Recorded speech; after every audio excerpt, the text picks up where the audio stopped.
شاء الله لا حول ولا قوة إلا بالله العلي العظيم.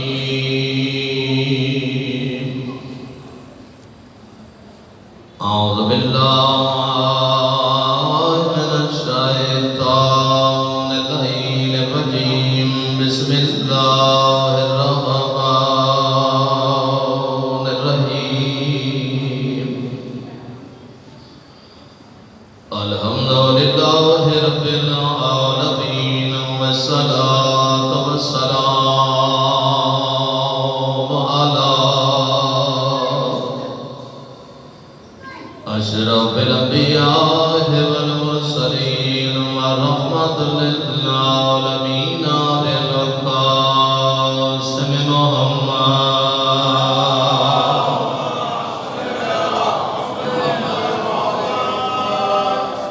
وعلى آله الطيبين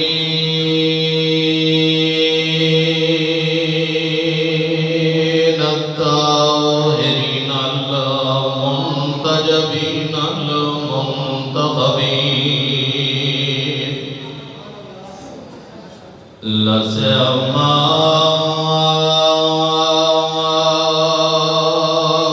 الحسن المعصوم المصنوع والحسين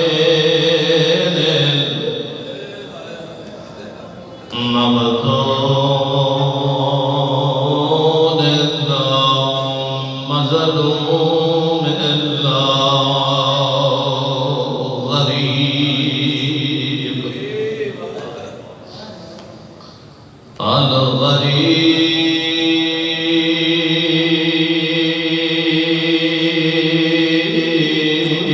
الغريب شهيد كربلاء بالله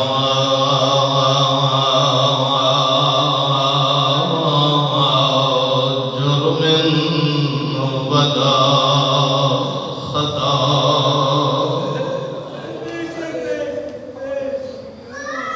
الذي قال في وقت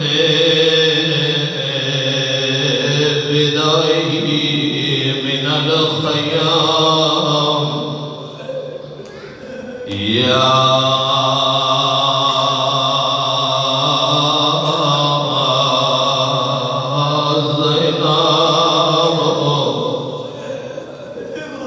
يوم كلثوم يا رقيا ويا سكينة عليكن مني السلام وابنه وليد في الخيام وهرمه أسير من الكوفة والشام. أما بعد فقد قال الله تبارك وتعالى في كتابه المجيد والفرقان الحميد وقوله الحق. بسم الله الرحمن الرحيم. إنا أعطيناك الكوثر فصل لربك وانحر إن شانئك هو الأبتر. الصلوات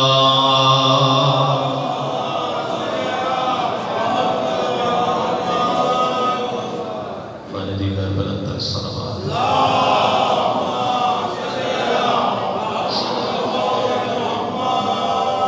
اپنے اپنے مقاصد کی قبولیت کے لیے میری صلوات پڑھیں.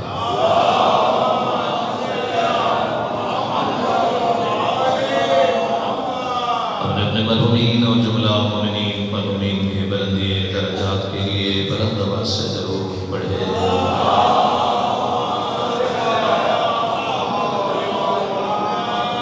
سب سے پہلے دعا کرتا ہوں کہ مولا کائنات آپ مومنین کی جلیل القدر عبادت قبول فرمائیں. جتنا دور و نزدیک سے آپ تشریف لائے ہیں مولا ہر قدم پر آپ کے صغیرہ کبیرہ گناہ معاف فرمائے۔ بانیان کا اہتمام آپ مومنین کی شرکت، مجاہدین کی شرکت بار بار کا اپنی بارگاہ میں قبول فرمائے۔ ان تمام دعاؤں کی قبولیت کے لیے مل کے صلوات پڑھیں۔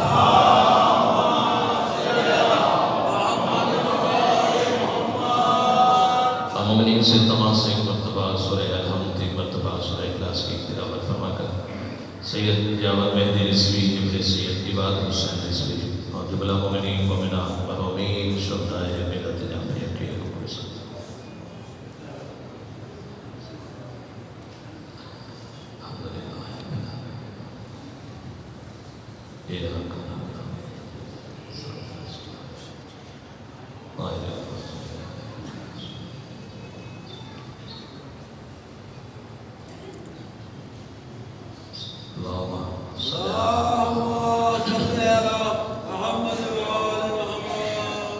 تھوڑی تھوڑی زحمت فرمانے یہ جو خالی جگہ ہیں اس کو پھر کر لیں، تھوڑا تھوڑا آگے آ جائیں۔ ہے تو کام مشکل آگے بلانا، یا تھوڑا تھوڑا زحمت فرمانا۔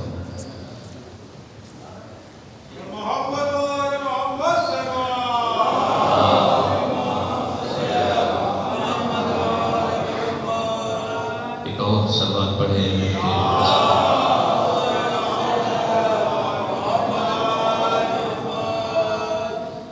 اس کے گفتگو کا آغاز کیا جائے۔ ہمارے برادر عزیز ملک پاکستان کی معروف شخصیت قبلہ علامہ اختر عباس گیلانی صاحب تشریف فرما ہے، اور ان کی موجودگی میں علم کو شائع کرنا ہے تو اجازت ضروری ہے۔ قبلہ کی اجازت سے ہی کچھ گزارشات پیش کی جائیں۔ قبلہ کی صحت و سلامتی کے لیے، مرحوم کے درجات کی بلندی کے لیے، اپنے جائز مقاصد کی قبولیت کے لیے مل کے صلوات پڑھیں۔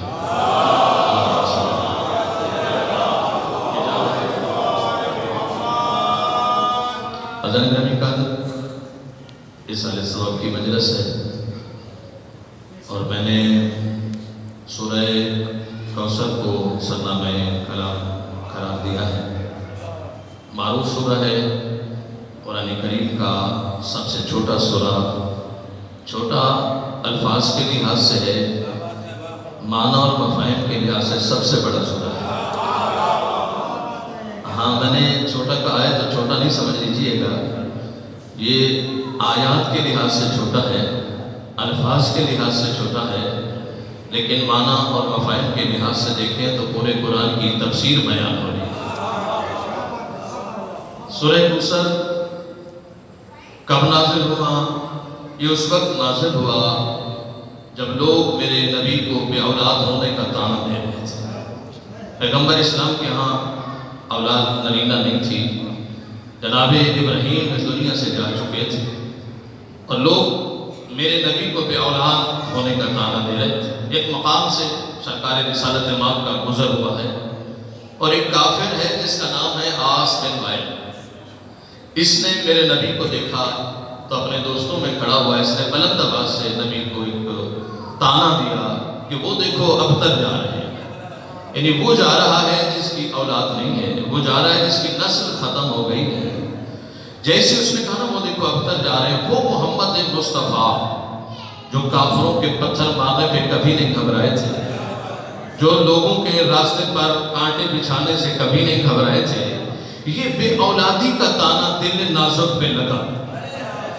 گھارائے مصلی عبادت بچھایا، زخمی نگاہوں سے جانب عرش دیکھا، میرا اللہ تیرے فیصلوں کے سامنے یارہ کلام تو نہیں ہے، لیکن یہ میرا مقام نہیں ہے کہ عرب کے بدو مجھے کافر ہونے کا طعنہ دیتے رہے، تیری قدرت چپ چاپ دیکھتی رہے۔ یہ میرا مقام نہیں، عرب مجھے بے اولاد ہونے کا طعنہ دے رہے ہیں۔ جیسے نبی نے کہا نا کہ یہ بے اولاد ہونے کا طعنہ دے رہے ہیں، پروردگار نے فوراً میرے نبی کی تشفی کے لیے، تسلی کے لیے اس سورہ کو نازل فرمایا۔ جبرائیل اترے اور یہ سورہ لے کر آئے، میرا حبیب کو اللہ کہہ رہا ہے گھبرانے کی ضرورت نہیں، اِنَّا أَعْطَيْنَاكَ الْكَوْثَرَ، ہم نے تمہیں فاطمہ جیسی بیٹی عطا کی۔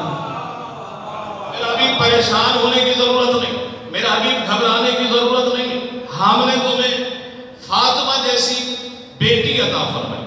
فصلی لربک کوثر لقب جناب بطول کا، اس لیے میں نے کوثر ہی اس کا ترجمہ ہی بطول کر دیا ہے کہ میرا حبیب گھبرانے کی ضرورت نہیں کہ اللہ کہہ رہا ہے کہ ہم نے تمہیں فاطمہ جیسی بیٹی عطا فرمائی. فصلی لربک مانا میرے حبیب اس اللہ کی نماز پڑھا کر اور قربانی دیا کر. کیا میرا نبی نماز نہیں پڑھتا تھا؟ نعوذ باللہ، جو یہ سوچے گناہ ہے جتنی میرے نبی نے پڑھی ہے پڑھ کون سکتا ہے. لیکن اللہ پھر کہہ رہے ہیں فصلی لربک مانا میرا حبیب اللہ کی نماز پڑھا کر اور قربانی دیا کر. علماء سے پوچھئے گا، قبلہ موجود ہے، علماء سے پوچھئے گا یہ کون سی نماز ہے جس کے پڑھنے کا خدا حکم دے رہا ہے؟ یہ فجر کی نماز ہے، ظہر عصر مغرب کی نماز کی بات ہو رہی ہے. وہ تو میرا نبی پہلے پڑھ رہا ہے اور اتنی پڑھ رہا ہے کہ اللہ کو کہنا پڑتا ہے میرا حبیب تھوڑی پڑھا کر، کم پڑھا کر. تو زیادہ پڑھتا ہے تیرے چہرے کا رنگ تبدیل ہو جاتا ہے، تیرے پاؤں پہ ورم آ جاتے ہیں. میرا حبیب تیری تکلیف مجھ سے برداشت نہیں ہوتی. وہ تو میرا نبی اتنی نمازیں پڑھ رہا ہے کہ اللہ کہہ رہا ہے تھوڑی پڑھا کر. یہ کون سی نماز ہے؟ علماء فرماتے ہیں یہ فجر ظہر عصر مغربین کی نمازیں نہیں ہے، بلکہ اللہ کہہ رہا ہے میں نے فاطمہ دی ہے شکر کے سجدے دیا گا. یہ سجدہ شکر کی بات ہو رہی ہے، واجب نماز کی بات نہیں ہو رہی. واجب تو میرا نبی پہلے سے پڑھ رہا ہے کہ میں نے جو اتنے بڑا تحفہ دینے کا وعدہ کر لیا ہے فصلی لربک وانحر، بس تو اپنے رب کی نماز پڑھا کر اور قربانی دیا کر. اِنَّ شَأْنَكَ هُوَ الْأَبْتَرُ، تیرا دشمن پہ نام و نشان مرے گا، تیری نسلیں قیامت تک باقی رہے گا. اللہ نے وعدہ پورا کیا ہے. جو میرے نبی کو بے اولاد کہتے تھے آج ان کا نام لینے والا کوئی نہیں، اور دنیا کا کوئی کونا ایسا نہیں جہاں کوئی سید موجود نہ ہو. نسل جناب سیدہ موجود ہے. اللہ کا کیا ہوا وعدہ ہے. میرا حبیب گھبرانے کی ضرورت نہیں ہے. ہم نے تمہیں فاطمہ جیسی بیٹی عطا کی. ہم نے تمہیں کوثر عطا کی. اچھا کوثر لقب جناب بطول کا ہے، کوثر لقب جناب سیدہ کا ہے.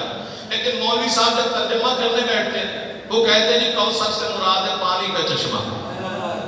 توجہ فرما رہے ہیں، اس سے مراد پانی کا چشمہ ہے. مجھے سمجھ نہیں آئی ہے سیاق و سباق دیکھا جائے، وقت دیکھا جائے، سورج اب نازل ہوا ہے، لوگ میرے نبی کو بے اولاد ہونے کا دعویٰ دے رہے ہیں اور اللہ تسلی کے لیے کہہ رہے ہیں میں نے تمہیں پانی کا چشمہ دیا. بھئی اولاد کا بدلہ اولاد ہوتی ہے، اولاد کے بدلے پانی کے چشمے نہیں ہوتے. اللہ کہہ رہے ہیں میں نے تمہیں پانی کا چشمہ دیا. حوض کوثر، ہاں ایک چشمہ البتہ ہے جسے حوض کوثر کہا جاتا ہے. ایک چشمہ ہے جہاں مومنین سیراب ہوں گے محشر کے میدان میں. ایک چشمہ ہے جنت کا جسے حوض کوثر کہا جاتا ہے، لیکن ترجمہ غلط کیا جاتا ہے. حوض کوثر کے معنی کوثر نامی چشمہ نہیں. حوض کوثر سے مراد یہ نہیں ہے کہ کوثر نامی چشمہ. حوض کوثر کے معنی کچھ اور. اردو میں ترجمہ ایک اور جملے کا کریں گے تو یہ آسان ہو جائے گا. جب آپ بیت اللہ کا ترجمہ اردو میں کرتے ہیں تو کیا کہتے ہیں؟ بیت اللہ اللہ کا گھر، یعنی وہ گھر جو خدا کی ملکیت ہے. اللہ کا گھر، بیت اللہ اللہ کا گھر، وہ گھر جو اللہ کی ملکیت ہے. اب حوض کوثر کا ترجمہ کرو. حوض کوثر، حوض کے معنی ہے چشمہ، کوثر لقب ہے بطول کا. حوض کوثر کے ترجمہ کرو گے تو کیا معنی بنے گا؟ وہ چشمہ جو بطول کی ملکیت ہے. یعنی حوض کوثر کے معنی کوثر نامی چشمہ نہیں، حوض کوثر کے معنی ہے کوثر کا چشمہ. حوض کوثر کے معنی ہے بطول کا چشمہ، یعنی وہ چشمہ جو بطول کی ملکیت ہے. پروردگار نے یہ چشمہ بطول کی ملکیت میں دے کر، چونکہ اللہ جانتا ہے بروز محشر ہر بندہ جو پیاسا ہوگا سیراب ہونے کے لیے جائے گا چشمے کے پاس. اللہ نے لکھ کر تختی لگا دی ہے کہ یہ چشمہ بطول کی ملکیت ہے، یہ چشمہ بطول کی ملکیت ہے، یہ چشمہ بطول کی ملکیت ہے. محشر کے میدان میں جو کوئی بھی سیراب ہونے کے لیے آئے یہ سوچ کے آئے کہ اس کی مالکہ مجھ پہ راضی بھی ہے. میں اتنا سوچ کر رہا ہے کہ اس کی مالکہ مجھ پہ راضی بھی ہے کہ نہیں، اس کی مالکہ مجھ پہ راضی بھی ہے کہ نہیں. ملکیت بطول کی، پانی پلانے کی ڈیوٹی محمد مصطفیٰ کی. توجہ ہو رہی ہے، کمال صحابت رکھے. ملکیت ہے جناب بطول. پانی پلانے والے ہیں سرکار پیغمبر اسلام، پانی پلانے والے علی مرتضیٰ. ساقی کوثر کا پہلے جناب سے سایہ قول متقیان کا. تو پانی پلانے والے علی، پانی پلانے والے محمد مصطفیٰ، پانی پلانے والے حسنین شریفین. میرا اللہ پانی ہی تو پلانا تھا، کیا ضرورت تھی اتنے بڑے لوگوں کی ڈیوٹی لگانے کی؟ کسی فرشتے کو کھڑا کر دیتے، فرشتہ پانی بھر بھر کے دیتا رہتا، سب شراب ہوتے رہتے. پیغمبر اسلام کی ڈیوٹی کیوں لگائی؟ علی مرتضیٰ کی ڈیوٹی کیوں لگائی؟ حسنین شریفین کی ڈیوٹی کیوں لگائی؟ تو شاید پروردگار یہی کہے کہ مولانا چونکہ چشمہ ملکیت ہے بطول کی، میں اللہ نہیں چاہتا کہ بطول کی ملکیت کو کوئی غیر ہاتھ لگائے. میں اللہ نہیں چاہتا کہ بطول کی ملکیت کو کوئی غیر ہاتھ لگائے. تو مجھے کہنے دیجئے کہ جو اللہ بطول کی ملکیت کسی معصوم فرشتے کے ہاتھ میں برداشت نہیں کرتا، کسی عرب کے شہر کے ہاتھ میں کیسے؟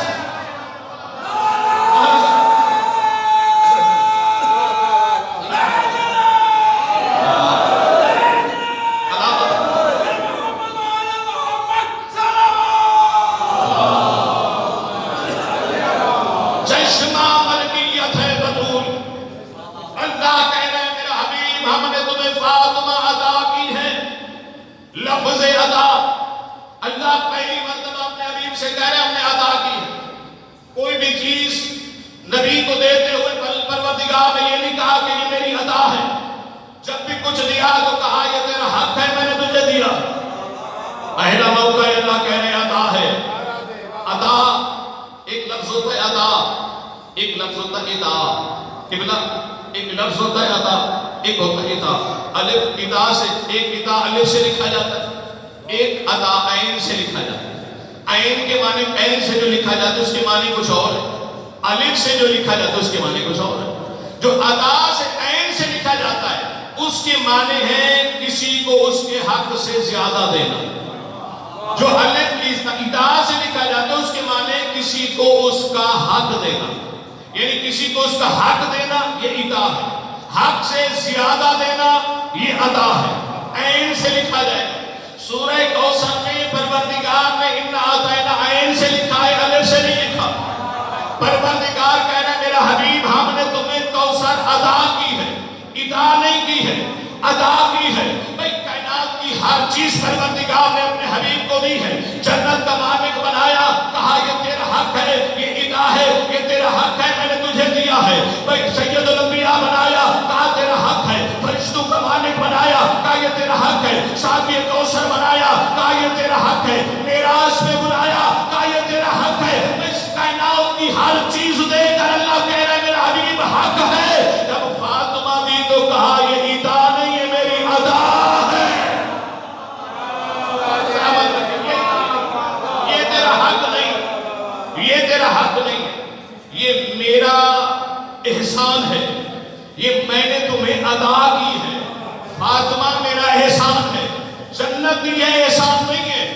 تو تیرا حق ہے، میں نے تجھے دے دیا. ملائکہ کا سردار بنایا، احسان نہیں، تیرا حق ہے. میں نے تجھے قرآن دیا، یہ تیرا حق ہے. لیکن فاطمہ یہ میرا احسان ہے. اس احسان کا بدلہ ہے فَصَلِّ لِرَبِّكَ وَانْحَرْ. شکر کو سجدہ دیا کر کہ میں نے تمہیں فاطمہ جیسی بیٹی عطا کی.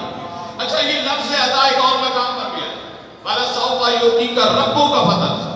میرا حبیب ان قریب تیرا رب تجھے تحفہ دینے والا ہے، ان قریب ایک عطا کرنے والا ہے.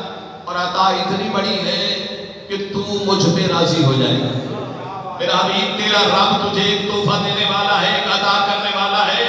اور عطا اتنی بڑی ہے کہ تو مجھ سے راضی ہو جائے گا. مولا سلامت رکھے، تو مجھ سے راضی ہو. اللہ کہہ رہا ہے میرا حبیب تو راضی ہو جائے گا. دنیا کہہ رہی اللہ راضی ہو جائے گا. اللہ کہہ رہا ہے محمد راضی ہو جائے. صحابت بڑھئے گا مل کے بابا ذرا. میں دنیا اللہ کو راضی کرنے کی کوشش کر رہی. اللہ کہہ رہے محمد راضی ہو جائے. میرا حبیب اتنا بڑا تحفہ ہے کہ تو مجھ پہ راضی ہو جائے. اچھا تحفہ ایسی چیز ہے نا، بندہ جب کسی سے کہنا تحفہ دے دے والا، تو میں تو کہتا ہوں تحفے کا وعدہ نہیں کرنا چاہیے، دے دینا چاہیے. علامہ صاحب وعدہ نہیں ہونا چاہیے.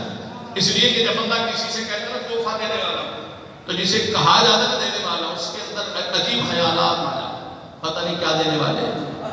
بھائی جتنا بندہ بڑا ہو خیالات اتنے بڑے آتے ہیں، پتہ نہیں کیا دینے والا ہے۔ بھائی مولوی صاحب اگر وعدہ کریں گے میں تحفہ دینے والا ہوں، یہ بھی ہو سکتا ہے، قبلہ ہو سکتا ہے، مولوی صاحب بھی تحفہ دے سکتے ہیں، مومنین نہیں مان رہے۔ میں مولوی صاحب جب کہیں گے نا تحفہ دینے والا ہوں، مولوی صاحب کہے، خیالات اتنے زیادہ بلند نہیں جاتے، خیالات یہیں تک محدود رہ جاتے ہیں کہ مولوی صاحب کیا دیں گے، تسبیح دے دیں گے، سجدہ گاہ دے دیں گے، اور بہت صحابت دکھائی تو کتاب دے دیں گے۔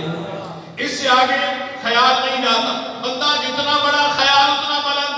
اب اگر کوئی منسٹر وعدہ کرے کہ میں تحفہ دینے والا ہوں، بندے کا خیال بلند ہو جاتا ہے، کوئی منسٹری ہے پتہ نہیں منسٹری میں سے کیا دے دے مجھے۔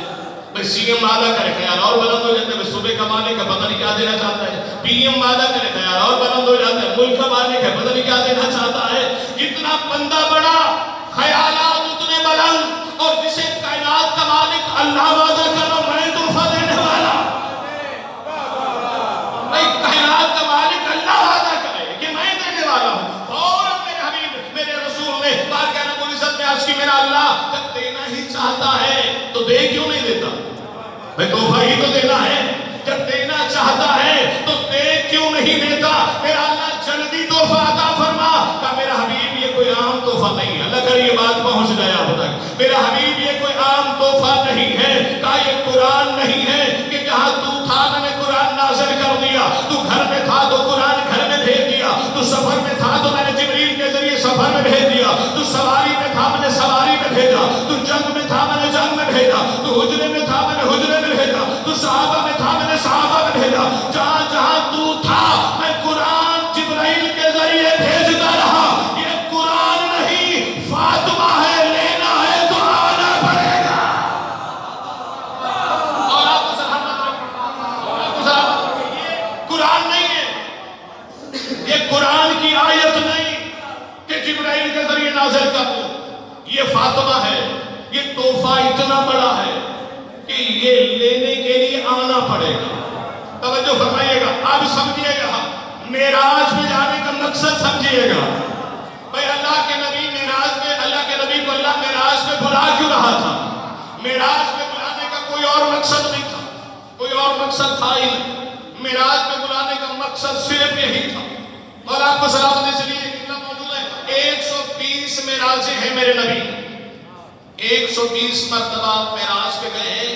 یہ وہ بات ہے جو کتاب میں لکھی ہوئی ہے، راوی کہہ رہے ہیں کہ 120 مرتبہ گئے، لیکن میرا عقیدہ کچھ اور ہے کہ 120 کا تو چکر ہی نہیں ہے، جب نبی چاہتے تھے معراج پہ چلے جاتے تھے۔ اس کی دلیل ہے، اس کی دلیل ہے کہ گھر آنے اور جانے کا کسے پتا ہوتا ہے کون کب گیا اور کب آ گیا؟ اور آپ کو سلامت رکھے، معراج 120 معراجیں میرے نبی کی، اچھا 120 معراجیں یا 1,20,000 معراجیں، ہمیں اس تعداد سے تو واسطہ ہی نہیں ہے جتنے مرتبہ میرے نبی معراج پہ گئے، لیکن ایک بات مسلم ہے، جتنے مرتبہ بھی معراج پہ گئے ہیں میرے نبی، سیدہ کی ولادت و سعادت سے پہلے گئے ہیں، بعد میں ایک مرتبہ بھی نہیں گئے۔ توجہ فرمائیے، جتنے مرتبہ گئے ہیں سیدہ کے ظہور سے پہلے گئے، سرکار کی سیدہ کے ظہور کے بعد ایک مرتبہ بھی نہیں گئے۔ توجہ فرمائیے، اس کے بعد اس کی دلیل یہ ہے، ایک مرتبہ پیغمبر علیہ السلام نماز پڑھا کے فارغ ہوئے مسجد نبوی، ایک صحابی آیا، پیارا صحابی، پیغمبر اسلام کے بعد سرکار وہ میں ایک سوال پوچھنا چاہتا ہوں، سرکار نے فرمایا پوچھو، کہ سرکار وہ پہلے آپ معراج پہ جاتے تھے، کافی دن ہو گئے آپ معراج پہ نہیں گئے۔ سرکار فرماتے میرا پیارا صحابی، پہلے میں مہینوں بعد جاتا تھا، اب میں روزانہ معراج پہ جاتا ہوں۔ اور آپ کو پہلے میں مہینوں بعد جاتا تھا، اب میں روزانہ معراج پہ جاتا ہوں۔ صحابی نے کہا سرکار میں نے تو نہیں دیکھا۔ سرکار نے فرمایا تم نے پہلے بھی تو نہیں دیکھا تھا، اب تو نام بھی آ جانا چاہیے آپ کو، تم نے پہلے بھی نہیں دیکھا تھا۔ سرکار نے فرمایا تم نے نماز پڑھ لی؟ انہوں نے کہا سرکار پڑھ لی۔ سرکار نے فرمایا میں ابھی بھی معراج پہ جا رہا ہوں، چلو گے؟ ابھی میں معراج پہ جا رہا ہوں، یہ نماز پڑھ کے نا میں ابھی معراج پہ جا، چلو گے میرے ساتھ؟ اس نے کہا سرکار اس سے بڑی خوش نصیبی اور کیا ہو سکتی ہے، یہ میں آپ کے ساتھ معراج کر کے آ جاؤں، آپ کے ساتھ معراج کر کے آ جاؤں۔ آگے آگے نبی ہے، پیچھے پیچھے وہ پیارا صحابی ہے، اب معراج میں جا رہے ہیں، آگے نبی ہے، پیچھے وہ پیارا پیارا صحابی ہے، سوچ رہا ہے، صحابی پیچھے چل رہا ہے، نبی آگے چل رہے ہیں. اگر آپ تھکے نہیں اور قبلہ اتنی بڑی ہستی بیٹھی اس کا اثر آپ پر پڑ گیا ہے تو میں اس کا کچھ کہہ نہیں سکتا ہوں، لیکن تھوڑا سا میرا بھی حق بنتا ہے، تھوڑا سا بول لیجئے ساری بات سلوات پڑھیں مل کے بابا زبرہ.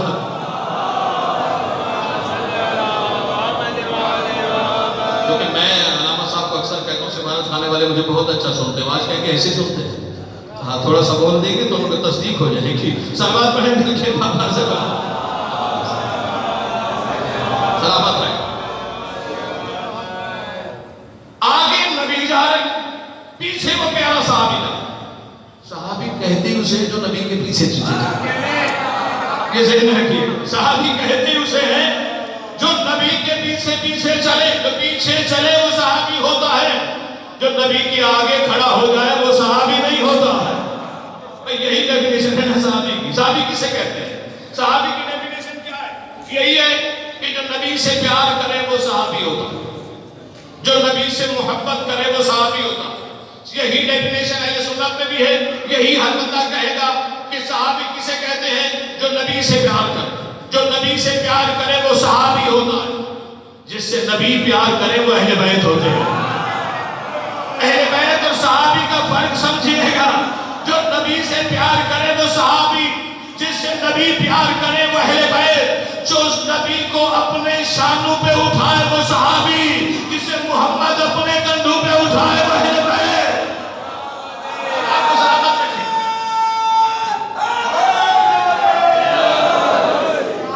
بھائی جو نبی کو شانوں پہ اٹھائے وہ صحابی، جسے نبی اپنے شانوں پہ اٹھائے وہ اہل بیت. اگلا جملہ سنیے گا، جو آیت آنے کے بعد عمل کرے وہ صحابی ہوتا ہے، جس کے عمل پہ آیت نازل ہو جائے وہ اہل بیت.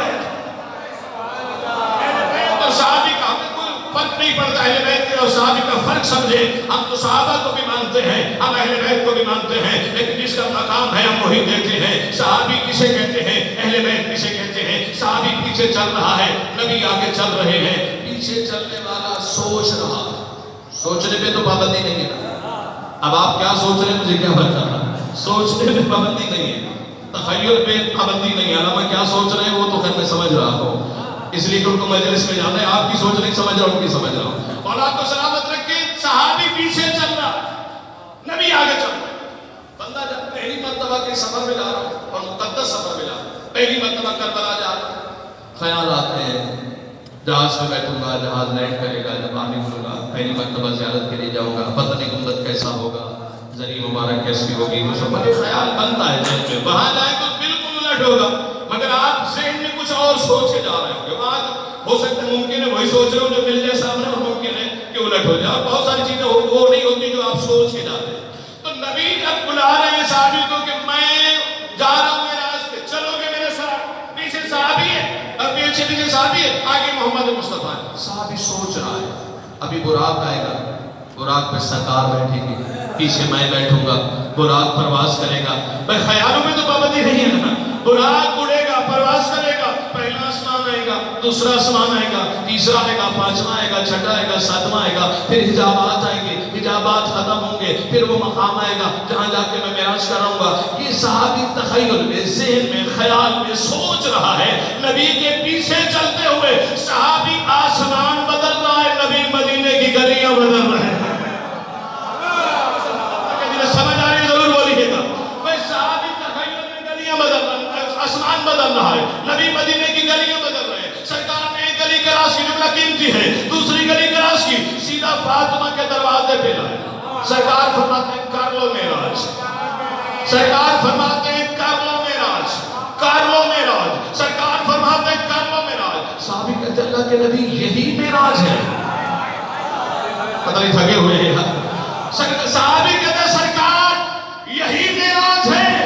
جملہ قیمتی آدھا گھنٹہ میں نے آپ کا لے لیا، اور اس کے بعد ایک گھنٹہ اور بھی پڑھ لوں تو اس سے بہتر قیمتی جملہ میں آپ کی خدمت میں پیش نہیں کر سکوں گا. کہ میرا دعا ضرور دیجیے گا. جب صحابی نے کہا اللہ کے نبی یہی معراج ہے، یہی معراج ہے، یہی معراج ہے. پہلے تو آپ وہاں جاتے تھے، اب آپ کہہ رہے ہیں یہ معراج ہے. پہلے تو آپ وہاں جاتے تھے، اب آپ کہہ رہے ہیں یہ معراج ہے. اللہ کے نبی فرماتے ہاں میرا پیارا صحابی تو بھی سچ کہہ رہا ہے. جب تک فاطمہ وہاں ہوتی تھی میں وہاں جاتا تھا، جب سے یہاں آئی ہے میری معراج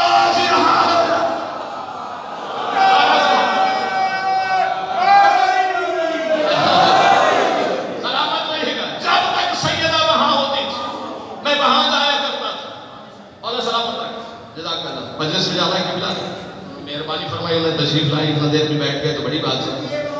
سلوات پڑھ لیں مل.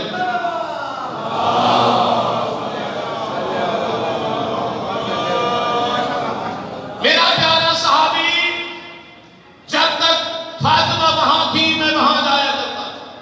جب سے یہاں آئی ہے مجھے وہاں جانے کی ضرورت نہیں. میری معراج دروازہ فاطمہ پہ ہو جاتی. روزانہ نماز پڑھتے تھے اور معراج پہ چلے جاتے تھے. روزانہ نماز پڑھتے تھے اور معراج پہ چلے جاتے تھے. اب تو حدیث ذہن میں آ گئی ہوگی، الصلاۃ معراج المومن. نماز مومن کی معراج کیسے بنتی ہے؟ نماز مومن کی معراج کیسے بنتی ہے؟ نماز پڑھ کے معراج پہ چلے جاتے تھے میرے نبی. روزانہ معراج پر نماز پڑھتے تھے اور معراج پہ جاتے تھے. آج 1400 سال کے بعد لوگ ہمارے نوجوانوں کو جو آفیسز میں کام کرتے ہیں انہیں پریشان کرتے ہیں، یونیورسٹیوں میں پریشان کرتے ہیں. یہ شیعہ نوجوانوں کو کیا ہو گیا ہے؟ نماز پڑھ کے کبھی علم پہ چلے جاتے ہیں، نماز پڑھ کے اللہ خانے میں چلے جاتے ہیں. یہ کہاں کی بدعت لے کر آئے ہیں؟ بابا بدعت نہیں، سنت رسول ہے. نبی نماز پڑھ کے فاطمہ کے دروازے پہ جاتے تھے. ہمارا نوجوان نماز پڑھ کے اللہ خانوں میں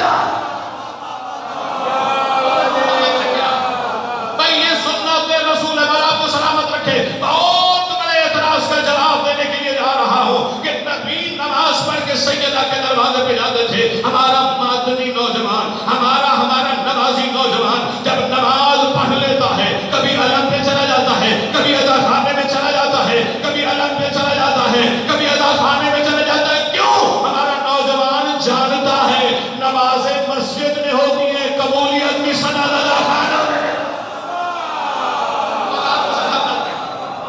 مسجد میں نماز ہوتی ہے، قبولیت یہاں ملتی ہے. قبولیت کی سند لینے یہاں جاتے ہیں. مسجد میں نماز پڑھ کے یہاں قبولیت کی سند ملتی ہے. مقصد معراج مطلوب ہے سرکار سادات امام کا ملاقات فاطمہ کا نام معراج. اس کے علاوہ معراج کا کوئی مقصد نہیں. معراج پہ جانے کا مقصد ہی یہی. نبی نے اور بھی جو ہے وہاں معراج پہ گئے تو بہت سارے انبیاء کو 1,26,000 پیغمبر کو نماز بھی پڑھائی. لوگوں نے لکھا بھی تاریخ میں، یہ بھی لکھ رہے ہیں آدم سے لے کر عیسیٰ تک نبیوں کو ہمارے نبی نے نماز پڑھائی. یہ بھی لکھ رہے ہیں کتاب میں. اور اس کے بعد یہ بھی لکھ دیتے ہیں کہ معراج روحانی نہیں تھی، جسمانی نہیں تھی، روحانی تھی. توجہ فرمائیے گا. یہ بھی کہہ دیتے ہیں کہ آدم سے لے کر عیسیٰ تک سارے نبیوں کو نماز پڑھائی میرے نبی. اور پھر یہ بھی لکھ دیتے ہیں کہ معراج جسمانی نہیں تھی، روحانی تھی. یہ مجھے سمجھ نہیں آئی، روحیں کب سے جماعت کرانا شروع کر دی؟ بھائی روحوں نے کب سے جماعت کرانی شروع کر دی؟ بھائی جسم تو تھا نہیں، روحوں نے نماز پڑھائی، یہ کیسے ہو سکتا؟ یعنی عجیب قسم کے فیصلے. لیکن یہ دیکھنا پڑے معراج روحانی یا جسمانی. روحانی کا مطلب کیا ہے میرے نوجوان بچے سمجھ جائیں. روحانی کا مطلب کیا ہے؟ نبی بستر میں سوتے رہے، خواب دیکھا اور معراج سے ہو گیا. یعنی خواب میں آپ وہاں ملاقات کر کے میرا اگر خواب کی کوئی اہمیت ہوتی ایسے تو ہمارے شیعہ روزانہ کربلا سے ہو کے آ جاتے ہیں. اگر اس کی کوئی اہمیت ہے، اگر خواب کی کوئی اہمیت ہے تو ہم میں سے تو کوئی ایسا نہیں جو روزانہ کربلا، کبھی عراق، کبھی جو ہے ایران، کبھی شام، یہ روزانہ سے آپ نے کر کے آتے ہیں. مولوی صاحب ہمارے یہاں روحانی کی کوئی اہمیت نہیں ہوتی، تمہارے ہاں روحانی کی اگر اہمیت ہے تو آج کے بعد 10 لاکھ لگا کے حج کرنے نہ جانا، خواب دیکھ لینا، حج ہو جائے. تمہارے عقیدہ ہے روحانی سے کام بنتا ہے. روحانی سے کام بنتا ہے تو تم مہنگا کام کیوں کر رہے ہیں؟ سستا کام، کرایہ بھی بچے گا، وقت بھی بچے گا. صلوات پڑھیے گا میرے کہنے والا زبان. لہذا معراج روحانی نہیں، جسمانی معراج. توجہ فرمائیے گا، روحانی معراج نہیں تھی، جسمانی معراج. سرکار گئے ہیں، براق پہ بیٹھا کے سرکار کو بلایا گیا ہے. جبرائیل بھی ساتھ میں گئے ہیں. یہ ہمارے ہاں جو عقیدہ وہ یہی ہے. ایک منزل ایسی آئی، پڑھ لو تھوڑا سا سلوات پڑھنے مل کے بہت.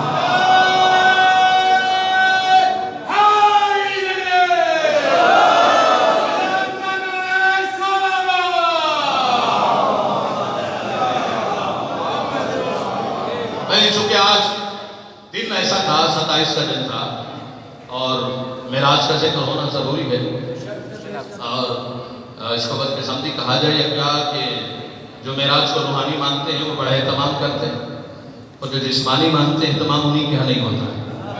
ہمارے یہاں وہ اہتمام نہیں ہوتا جو ہونا چاہیے، جس طرح ہونا چاہیے وہ معراج کا نہیں ہوتا، اور ہونا چاہیے ہمیں بتانا چاہیے کہ معراج کیا چیز ہے، معراج جسمانی ہے یا روحانی ہے۔ کیونکہ معراج قبلہ حضرت سنجیدی صاحب سے کسی نے کہا تھا کہ سرکار مختصر معراج پڑھے، ٹائم بہت کم ہے اور مختصر 2 لفظوں میں معراج پڑھ دے ہیں، تو نے خوبصورت جملہ کہا تھا کہ میم اور عین کے راج کو معراج کہتے ہیں۔ میم اور عین کے راج کا نام معراج ہے، یعنی میم سے محمد، عین سے علی، تو جن کے ہاں یہ عقیدہ ہے کہ ہاں معراج کا انتظام ہونا چاہیے۔ بہرحال چونکہ وقت ملا ہے تو معراج کے حوالے سے 2-4 باتیں اور پھر ذکر مسائل، وہ بھی آج کی مناسبت کے حوالے سے مسائل بھی اسی حوالے سے انشاءاللہ ہوں گے کہ معراج میں جانے کے سرکاری سنت امام کا مقصد میں نے بیان کر دیا۔ معراج جسمانی تھی، روحانی نہیں تھی۔ چونکہ جبرائیل پرواز کر رہے تھے، ایک مقام ایسا آیا جبرائیل رک گئے، نبی آگے چلے گئے، پیغمبر اسلام آگے چلے گئے، قرآن لانے والا فرشتہ پیچھے رک گیا۔ سید الملائکہ حضرت جبرائیل کو چھوٹی بات نہیں، قرآن لانے والا فرشتہ جبرائیل علیہ السلام پیچھے رک گئے، سرکار پیغمبر اسلام آگے چلے گئے۔ پیغمبر اسلام جب آگے بڑھے، پیچھے مڑ کر دیکھا جو ساتھی تھا وہ نہیں ہے۔ پیغمبر اسلام نے کہا کہ جبرائیل آگے بڑھو، کہ سرکار انگلی کے پور برابر بھی آگے بڑھا، پرو بال کھولئے جائیں گے، سرکار اس سے آگے نہیں جا سکتے، میری منزل یہی ہے۔ آپ حضرت ذہن میں بات آ گئی ہے، حضرت سلمان فارسی روزانہ سیدہ کی دہلیز پہ آ کے سجدہ دیتے تھے، روزانہ نماز پڑھتے تھے، نماز پڑھ کے جناب سیدہ کی دہلیز پہ آ کے سجدہ کرتے تھے۔ اچھا یہ ذہن میں رہیے گا، ہو سکتا ہے مجلس ختم ہونے کے بعد کہیں گے مولانا نے کہا سجدے کروا دیے۔ سجدہ جب بھی کیا جائے اور جہاں بھی کیا جائے، سجدہ خدا کا ہوتا ہے، یہ نعمت کے شکر کے طور پہ سجدہ دیا جاتا ہے۔ جناب سلمان جو دہلیز سیدہ پہ سجدہ کر رہے ہیں، وہ سیدہ کو سجدہ نہیں کر رہے ہیں، سجدہ خدا کا ہے۔ اتنی بڑی نعمت کے ملنے پر دہلیز پہ سجدہ کر رہے ہیں۔ یہ بات تو مسلم ہے کہ اسلام میں یہ بات ہے کہ جب نعمت ملے تو اللہ کا شکر ادا کرو، یہ بات تو ہے۔ اور شکر کی بہترین کیٹیگری ہے سجدہ۔ جب بھی نعمت ملے فوراً سجدہ کرو، نوکری ملی تو سجدہ، روزگار ملا تو سجدہ، اولاد ملی تو سجدہ۔ جو اولاد کے ملنے پہ سجدہ کرتا ہے وہ فاطمہ کے ملنے پہ سجدہ نہیں کر سکتا۔ اتنی بڑی دہلیز ملی تو وہاں جو سجدہ کر رہا ہے، سجدے کا مقصد بیوی کو سجدہ کرنا نہیں ہے، سجدہ خدا کا ہے، شکر کا سجدہ۔ نماز پڑھ کے روزانہ دہلیز پہ آ کے سجدہ کرتے ہیں۔ کسی نے ایک کہہ دیا سلمان آپ یہ کیا کرتے ہو، نماز پڑھ کے یہاں کیوں سجدہ کرتے ہو، دہلیز فاطمہ پہ سجدہ کیوں، جملہ سنیے گا، دہلیز فاطمہ پہ سجدہ کیوں کرتے ہو؟ جناب سلمان فرماتے تمہیں دہلیز نظر آ رہی ہے، مجھے سدرۃ المنتہا نظر آ رہی ہے۔ اور آپ کو سلامت، تم اسے دہلیز کہہ رہے ہو، میرے لیے یہ سدرۃ المنتہا ہے۔ سوال کرنے والا کہتا ہے وہ کیسے سدرۃ المنتہا کیسے ہو گئی؟ جناب سلمان نے یہی معراج کا واقعہ سنایا کہ جب معراج پہ پیغمبر اسلام جا رہے تھے، ساتھ میں جبرائیل بھی تھا، ایک منزل آئی، جبرائیل رک گیا، نبی آگے چلے گئے، پیچھے مڑ کے کہا جبرائیل آگے بڑھو، جبرائیل نے کہا سرکار بس میری یہی حد ہے، میں آگے نہیں بڑھ سکتا۔ نبی آگے چلا گیا، سدرۃ المنتہا تک نبی چلا گیا، نبی کو اجازت مانگنے کی ضرورت نہیں، سدرت تک گیا، اجازت مانگنے کی ضرورت نہیں۔ سلمان کہتا ہے پھر ابھی بھی تمہیں سمجھ نہیں آئی، جو محمد سدرہ پہ جاتے ہوئے اجازت نہیں مانگتا، فاطمہ کے دروازے پہ آ کر کہتے اتعاذن لی مجھے